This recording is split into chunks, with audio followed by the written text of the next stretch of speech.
Okay, so Hal, in this session we are creating we are doing the 10th project, that is data loading from the cube to open up services to presentation server file.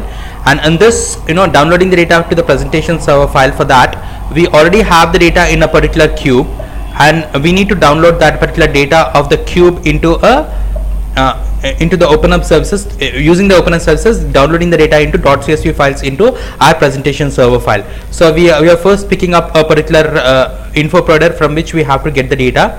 So we have a Rolls-Royce cube. In this we already have the data, and we checked it also. So in this open hub services, we have to go to the open hub services, find out the info area for Rolls-Royce, that was RR1_IA. We need to right click on this, create open up destinations, and in this we are giving some particular name for the open up destinations. It's RR2 and RR2 OHT is what I'm giving here. And then we have InfoCube is what we have as an object type, and name is the cube name. The cube name was RR1_IC, and we need to give the template. We need to change this as file, and in this file we need to give the file path into the D drive is what we have considered. Actually, in the D drive we have 1, and then we have to put the separator as comma,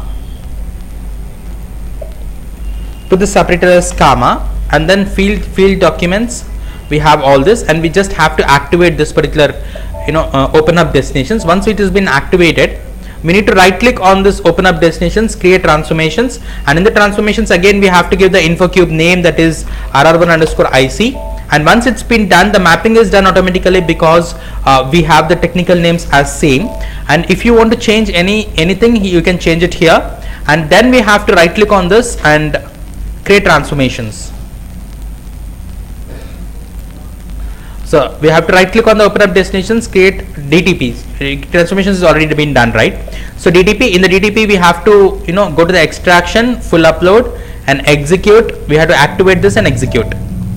So once it's successfully executed, we will be able to see this data in the presentation server file. Do you want to monitor? Yes. This is successfully done. If you click on the data target button, you will be able to see the file path in which it has been downloaded. We'll go to the D drive now. Computer, D drive, and in the D drive we have 1, and we can also see the file name here, OHT1_RR2. so we can see two files here, one with the properties, one with the data. So S_OHT1RR2 will be the file with the properties of the fields, and these are the 4 we have. And we have OHT1_RR2 is something which we have the data. So this is the data that we have, and this is the the properties with which we have the data. So these are the two files which gets downloaded after this. The open up destinations has been successfully done for this particular cube. This ends the 10th project, which is a comparatively simple project.